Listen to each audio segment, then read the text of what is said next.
অজুতে আমাদের যে সমস্ত ভুল ত্রুটিগুলো সচরাচর হয়ে থাকে সে বিষয়ে সামান্য কিছু কথা আর্জ করার এরাদা রাখি। ওমা তৌফিক ইল্লা বিল্লাহ। এই অজুর বিষয়ে আমাদের বেশ কিছু ত্রুটি, বেশ কিছু ভুল ভ্রান্তি হয়ে থাকে। অজুর যে ভুলগুলো হয়তো আপনিও করেন, আমরাও করছি প্রতিনিয়ত, কিন্তু জানি না।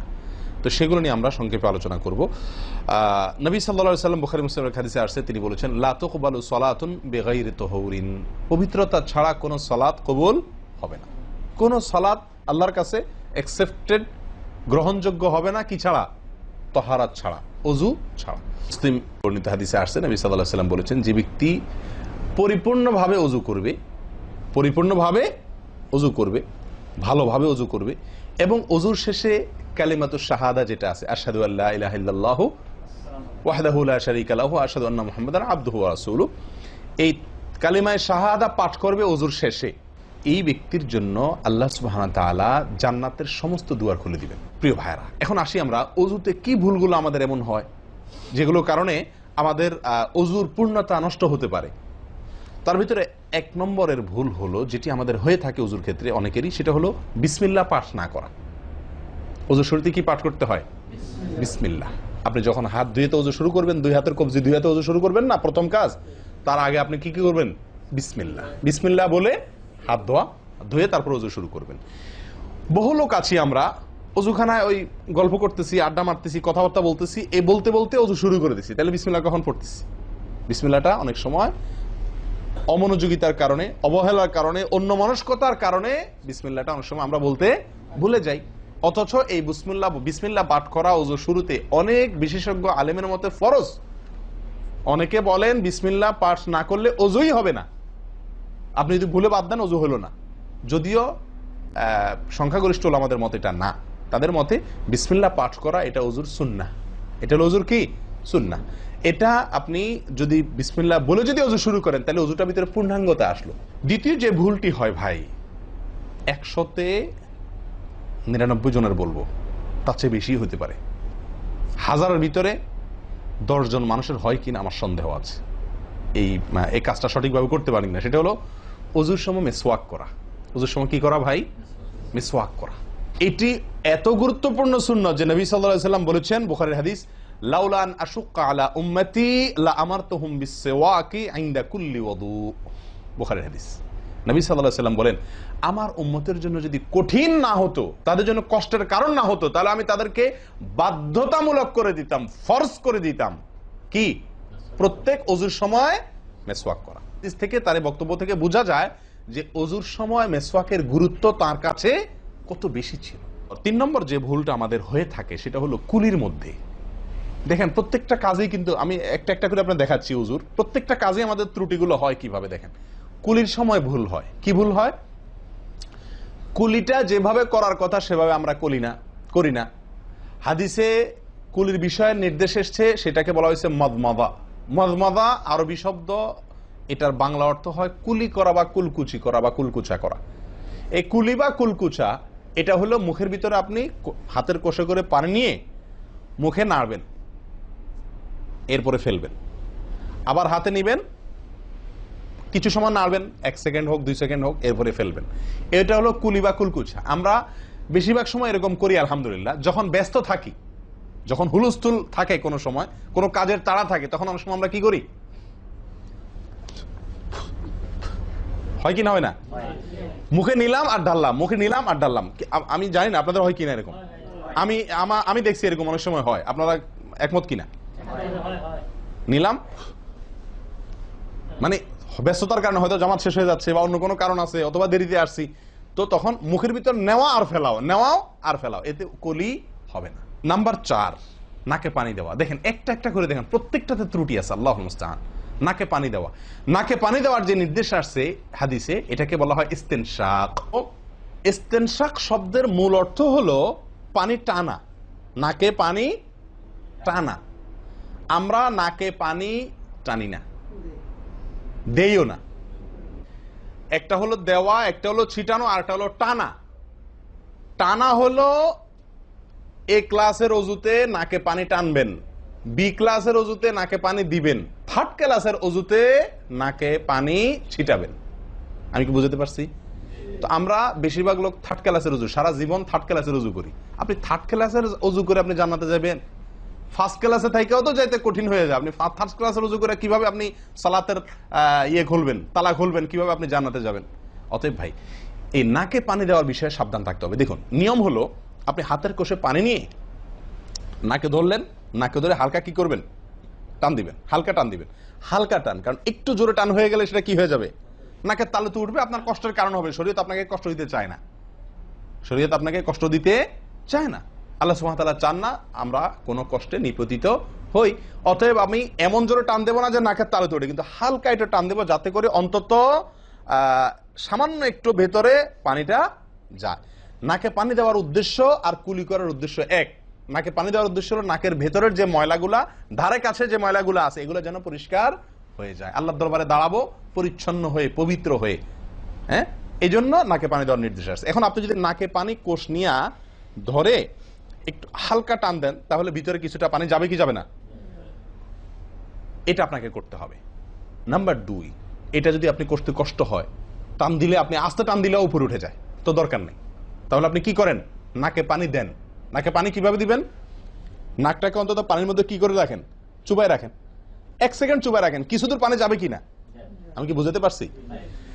আমরা অনেকে বিশেষ করে আমি দেখছি ওযু করার সময় নাকে পানি ছিটান।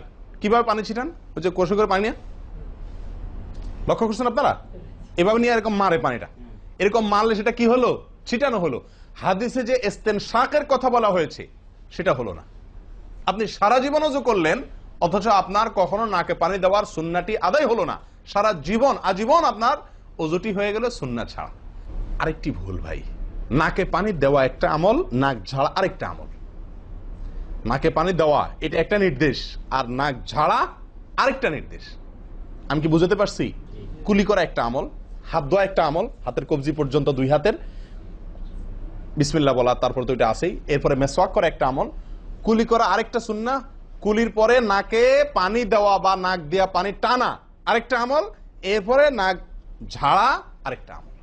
ভাই, এরপরে আসি আরেকটি গুরুত্বপূর্ণ আমল যেটি হয় না, বা আরেকটি ত্রুটি ওযুতে, সেটি হলো আঙ্গুল খেলাল না করা। ওযুতে কি না করা, আঙ্গুল খেলাল না করা। আঙ্গুল খেলাল হলো হাত এবং পায়ের আঙ্গুলের যে চিপাগুলো আছে, এই চিপাগুলোতে পানি পৌঁছানোর জন্য, পানি পৌঁছানোটা নিশ্চিত করার জন্য কি করতে হবে, এক হাতের আঙ্গুলকে অন্য হাতের আঙ্গুলের চিপায় ঢুকায়া এভাবে কি করতে হবে, একটু হালকা নাড়তে হবে, যাতে করে জায়গাটাতে, চিপাটাতে পানি গেছে এটা কারণ এই চিপাগুলোতে পানি নাও যেতে পারে শুকিয়ে থাকার কারণে। তা আপনি যদি একটু না দেন পানির ভিজা আঙ্গুল দিয়া, তাহলে ইনশাআল্লাহ ওখানে পানি পৌঁছানোটা মোটামুটি নিশ্চিত হয়ে যাবে। ঠিক না? ঠিক।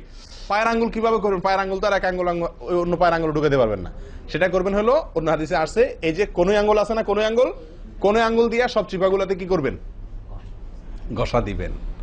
কোনোই আঙ্গুল দিয়া আপনার সব পায়ের আঙ্গুল চিপাগুলোতে ঘষা দিবেন। ভাই, আমরা কজনে করি এই খেলার আমলটা বলেন তো? পায়ের আঙ্গুল, কোন আঙ্গুল দিয়া পায়ের আঙ্গুলের চিপা খেলাল করা, হাতের আঙ্গুল খেলাল করা, কজনে করি আমরা বলেন? তাহলে এই ভুলগুলো আমাদের অহরহ হচ্ছে না ভাই? আমরা কি জান্নাতে যেতে চাই না? আমাদের সালাতটা সুন্দর হোক আমরা চাই না ভাই? আমাদের এই সালাত খুব পাওয়ারফুল হোক, শক্তিশালী সালাত হোক, এই সালাতের মাধ্যমে আমি অন্যায় থেকে বেঁচে থাকবো, এই সালাতের মাধ্যমে আমি জান্নাতে যাব, এই সালাত আমাকে খাঁটি মুসলিম বানাবে, এই সালাত আমাকে আল্লাহর কাছে প্রিয় বানাবে, এই সালাত কি আমাদের নূর হবে, আমরা চাই না ভাই? এগুলো যদি চাই তাহলে আমাকে ওযু সুন্দর করতে হবে, আর ওযু সুন্দর করতে গিয়ে এই ভুলগুলোর ব্যাপারে সাবধান হতে হবে। তাহলে আঙ্গুল খেলাল করা, পায়ের আঙ্গুল, হাতের আঙ্গুল আমরা করি না বললেই চলে ভাই। তো আজকে থেকে ইনশাআল্লাহ করব। তো ভাইয়ারা, ওযুর ক্ষেত্রে আরেকটি ভুল, এই যতগুলো ভুল বললাম এর ভিতরে বড় 2টি ভুল বলে ওযুর ভুলকে আমরা শেষের দিকে চলে আসছি। একটি বড় ভুল হলো শুকনা থেকে যাওয়া। কোনো জায়গা যদি আপনার অবহেলার কারণে শুকনা থেকে যায়, ওযুর অঙ্গগুলো যেগুলো ধুইতে হবে, তার কোনো অঙ্গ যদি শুকনা থেকে যায়, ওযু হবে? ওযু হবে না। এক ব্যক্তি ওযু করে আসছেন, নবী সাল্লাল্লাহু আলাইহি ওয়াসাল্লাম দেখেছেন তার ওযুর কোন জায়গা শুকনা আছে, তিনি বললেন যাও আবার ওযু করো, তোমার ওযু হয় নাই। তিনি তাকে পুনরায় ওযু করাইছেন। কেন? তার ওযু সঠিকভাবে হয় না, শুকনা রয়ে গেছে।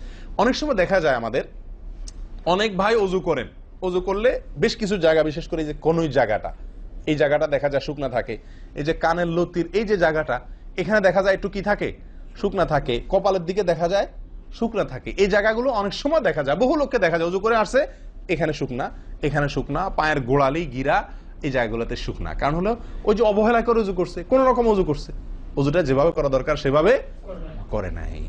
ভাই এই জিনিসটা আপনার লক্ষ্য করা দরকার কি দরকার না? অজুই হবে না। এই যে ভুলগুলো বললাম এগুলা হলে আপনার অজু হয়ে যাবে, কাগজে কলমে অজু হয়ে যাবে। কিন্তু এখনকার যে ভুলটা বললাম, যদি শুকনা না থাইকা যে আল্লাহ মাফ করেন, তাহলে কাগজে কলমে অজু হবে না, কাগজে কলমেও কি হবে না? অজু হবে না। এত জঘন্য, সাবধান থাকার দরকার কি দরকার না?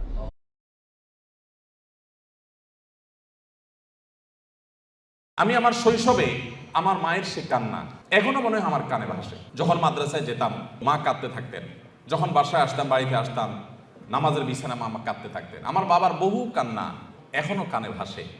তাহাজ্জুদের সময় নিজে হয়তো ঘুমিয়েছিলাম, বাবার কান্নার আওয়াজে ঘুম ভেঙেছে, নাম ধরে ধরে দোয়া করতেন।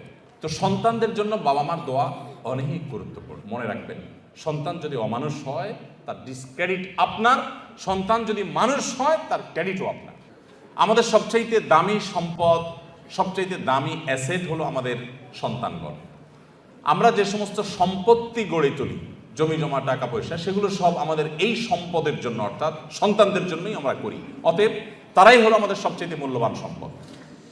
এই সন্তানদেরকে আপনি যদি হাফেজে কোরআন, আলেমে দিন, আল্লাহ ভীরু, মুত্তাকি, পরহেজগার এবং ভালো মানুষ হিসেবে গড়ে তুলতে চান, তাহলে কয়েকটি বিষয় আপনাকে লক্ষ্য রাখতে হবে। নাম্বার 1, আপনার সন্তানকে ভালো মানুষ হিসেবে গড়ে তুলবার টার্গেট করতে হবে। সে স্কুলে পড়ুক কিংবা মাদ্রাসায় পড়ুক, আপনার টার্গেট হতে হবে, লক্ষ্য হতে হবে যে আমার সন্তানকে আমি মানুষের মতো মানুষ হিসেবে গড়ে তুলব। সে সৎ মানুষ হবে, আর কিছু হোক বা না হোক। সে ডাক্তার ইঞ্জিনিয়ার হতে পারুক বা না পারুক, সে বিসিএস ক্যাডার হতে পারুক বা না পারুক, সে সেনাবাহিনীতে ভালো কোনো অফিসার র্যাঙ্কের চান্স পাক বা না পাক, সে ভালো পরিচিত পপুলার কোনো আলেম বা তুখুল কোনো হাফেজ হতে পারুক বা না পারুক, সে যেন ভালো মানুষ হয়, সে যেন মুত্তাকি হয়, সে যেন পরহেজগার হয়। আমি আমার সন্তানদেরকে সবসময় বলি, তোমাদের পরীক্ষার ফলাফল ভালো হোক সেটা আমি চাই, কিন্তু এর চেয়ে অনেক বেশি চাই তোমার নামাজটা দেখে যেন আমার নয়ন জুড়ায়, তোমার আচরণটা দেখে যেন আমার দিলটা প্রশান্ত হয়। এটুকু যদি তুমি আমাকে দিতে পারো, তোমার ফলাফল যদি খারাপও হয়, আমার কোনো টেনশন নেই, কোনো দুঃখ নেই, তার জন্য আমার কোনো আফসোস নাই, তোমাকে আমি কিচ্ছু বলবো না। বেশিরভাগ বাবা মা তারা চান তাদের সন্তান যেন দুধে ভাতে থাকুক। এটা কোথায় আছে না, আমার সন্তান যেন থাকে দুধে ভাতে। আপনার সন্তান দুধে ভাতে থাকুক, ভালো উপার্জন করুক, তার ভালো ক্যারিয়ার করুক, এটা আপনি চান, এটা চাওয়াটা দোষের না। কিন্তু এর চাইতে বড় চাওয়া উচিত আমার সন্তানটা যেন সৎ হয়, ভালো মানুষ হয়। কয়জন বাবা, কয়জন অভিভাবক আপনি এই সমাজে দেখাতে পারবেন যেই অভিভাবক তার সন্তানকে বলে, বাবা তুমি অনেক বড় শিক্ষিত হতে পারো আর না পারো, তুমি সৎ মানুষ হবে। বরং উল্টা আমাদের সমাজে দেখি, সন্তানের জন্মের তারিখটা বেশিরভাগ বাবা মা ভুল লেখেন, ইচ্ছাকৃত ভুল না, মিথ্যা লেখেন। কেন? যাতে বেশি দিন চাকরগিরি করতে পারে, বেশি দিন সরকারি বা বিভিন্ন প্রতিষ্ঠানে চাকরগিরি যেন করতে পারে, সেই সুযোগ পাইয়ে দেওয়ার জন্য জীবনের শুরুতে একটা মিথ্যা গেঁথে দেয়। অনেক বাবা মা আছেন যারা বিভিন্ন স্কুলে তাদের সন্তানরা যে পড়াশোনা করে তাদের জন্য নকল কিনে এনে সন্তানদেরকে সার্ভ করে দেন, সাপ্লাই করে দেন। এরকম বাবা মা আছে না? নাই এই সমাজে আছে না? শুধু ভরে আছে। অর্থাৎ বাবা মার হাবভাব দ্বারা তারা বোঝাতে চান যে দেখো, আমি নিজে তো টাকার মেশিন, সারাদিন পয়সা ছাড়া আর কিছু চিনি না, অতএব আমার ঘরে জন্ম হয়েছে তোমাকেও টাকার মেশিন হতে হবে বাবা। দিন শেষে বাপ সন্তান সবাই মিলে আমরা টাকার মেশিন হয়ে যাব। দুনিয়া দুনিয়া মানি ছাড়ার কিছু বুঝি না। আজ শিক্ষিত সন্তান নিয়ে বাবা মা যতটা সুখে আছেন, এই সমাজে এত শিক্ষিত সন্তান না থাকলেও বাবা মারা অনেক বেশি সুখী ছিলেন, সন্তানরা অনেক বেশি সুখী ছিলেন একটা সময়। শুধু পার্থক্য এইটুকু, তাদের মধ্যে নীতিনৈতিকতা ছিল, এখন নীতিনৈতিকতা নাই। আমি শিক্ষার বিরুদ্ধে বলছি না, শিক্ষা তো আমাদের লাগবেই, কিন্তু শিক্ষার পাশাপাশি যদি নীতিনৈতিকতা না থাকে তো এই শিক্ষা জাতিকে যতটা উপকার করবে তার চেয়ে বেশি ক্ষতিগ্রস্ত করবে। দেশের উন্নতি যতটা করবে, দুর্নীতি তার চেয়ে বেশি করবে। অতএব একজন আদর্শ অভিভাবক হিসাবে আপনার সন্তানকে যদি আপনি মানুষের মতো মানুষ হিসেবে গড়ে তুলতে চান, আপনার টার্গেট হতে হবে আমার সন্তান দুধে ভাতে থাকুক আর না থাকুক, আমার সন্তান থাকবে সত্যের সাথে, আমার সন্তান থাকবে ন্যায়ের সাথে, আমার সন্তান থাকবে নিষ্ঠার সাথে। আপনার সন্তানকে বলতে হবে, বাবা আশপাশে মানুষের গাড়ি বাড়ি, তাদের সম্পদ, এগুলোর চমক তোমাকে যেন বিভ্রান্ত না করে, তোমার বাবা হিসাবে আমি অসৎ উপার্জন করি নাই, তুমি অসৎ উপার্জন করবে না। এদেশে কিছু আদর্শবান মানুষের বড় বেশি প্রয়োজন। বড় দুর্ভিক্ষ চলছে প্রতিটা টেবিলে, প্রতিটা অফিসে, প্রতিটা প্রতিষ্ঠানে দুর্নীতিবাজদের এমন মহড়া, এমন মহোৎসব আজ সর্বদা চতুর্দিকে এমনভাবে প্রতিষ্ঠিত হয়েছে যে গোটা জাতি তৃষ্ণার্ত মরুভূমি যেরকম পানির জন্য হাহাকার করে, কিছু সৎ নাগরিকের জন্য গোটা জাতি আজ হাহাকার করছে। আর সেই হাহাকারের সে অভাব নিরূপণ করবার জন্য কিছু ওলামা একরাম নির্লস চেষ্টা চালিয়ে যাচ্ছে। আপনার সন্তানকে ছোটবেলা থেকে শিখাবেন, বাবা, আশেপাশে মানুষের অবৈধ উপার্জনের যে চাকচিক্য, এটা দেখে তুমি বিভ্রান্ত হবে না। মনে রাখবে, এই মানুষগুলোর অনেক সম্পদ আছে, পয়সা কড়ি আছে, কিন্তু সে নিজেকে জানে সে একজন আস্ত চোর, সে একজন আস্ত ডাকাত, সে একজন আস্ত দুর্নীতিবাজ, সে একজন আস্ত অসৎ মানুষ, সে একজন খারাপ মানুষ। এই অপরাধ বোধের অদৃশ্য দাহন তাকে জ্বালাতে থাকে। অতএব তুমি তার সেটা দেখবে না, তুমি সততার সাথে চলবে। তোমার ভেতর থেকে একটা আওয়াজ তোমার কাছে আসবে যে আলহামদুলিল্লাহ, আমি কোনো অসৎ উপায়ে উপার্জন করি নাই। অতএব আমাদের সন্তানদেরকে মানুষের মতো মানুষ হিসেবে গড়ে তোলবার জন্য প্রথম লক্ষ্য হবে যে তারা ভালো মানুষ হোক। আপনার সন্তান পরীক্ষার হলে যাচ্ছে, কয়জন বাবা মা আছেন যে এই কথা বলতে পারেন যে আমার সন্তানকে বলেছি যে বাবা, পরীক্ষার হলে গিয়ে কোনো নকল করবে না, অবৈধ উপায়ে তুমি কোনো কিছু আনসার করার চেষ্টা করবে না, খাতায় কিছু লেখার চেষ্টা করবে না, কারোর কাছ থেকে দেখে দেখে লেখার চেষ্টা করবে না, তুমি যা জানো তা লিখবে, তুমি ফলাফল যাই পাও আমরা অ্যাপ্রিসিয়েট করব। কোথায় সে বাবা মা আজ? বরং উল্টা বাবা মা সন্তানকে খোঁচা মেরে চাপ দিয়ে সন্তানকে ডিপ্রেসড করার হাজারো নজির আমাদের সামনে আছে যে কেন তুমি পারো নাই, পাশে বাসার ছেলেটা এত ভালো রেজাল্ট করলো, আমি মুখ দেখাতে পারি না, তুমি কেন পারো নাই। এই চাপ দেওয়া মানুষ পাওয়া যায়, কিন্তু সন্তানকে সততার দীক্ষা দেওয়ার মানুষ পাওয়া যায় না। সময়ত উপস্থিতি, আমি আবারও বলছি, আমি আমার সন্তানদেরকে সবসময় বলি আপনাদের সঙ্গে শেয়ার করা, যাতে করে আপনাদের কারোর উপকার যেন হয়। আমি সবসময় তাদেরকে বলি, দেখো, পরীক্ষা ভালো ফলাফল করতে পারো কি না পারো, তুমি ভালো মানুষ হওয়ার চেষ্টা করো, তোমার অ্যাটিটিউড থেকে আমি সেটা দেখবো, তাতেই আমি হ্যাপি। আলহামদুলিল্লাহ, আল্লাহ তাআলা আমাদের সন্তানদেরকে ভালো মানুষ হিসেবে গড়ে তোলবার জন্য আমাদেরকে যোগ্য অভিভাবক হওয়ার তৌফিক দান করুন। বন্ধুরা, আল্লাহর দ্বীন প্রচারের স্বার্থে ভিডিওটি সাবস্ক্রাইব ও শেয়ার করে অন্যদের আমল করার সুযোগ করে দিলে আপনিও সওয়াব পাবেন এবং আমরাও আরো নতুন নতুন ভিডিও বানাতে উৎসাহ পাবো। জাযাকুমুল্লাহু খায়র। আল্লাহ হাফেজ। বন্ধুরা, আল্লাহর দ্বীন প্রচারের স্বার্থে ভিডিওটি সাবস্ক্রাইব ও শেয়ার করে অন্যদের আমল করার সুযোগ করে দিলে আপনিও সওয়াব পাবেন এবং আমরাও আরো নতুন নতুন ভিডিও বানাতে উৎসাহ পাবো। জাযাকুমুল্লাহু খায়র। আল্লাহ হাফেজ।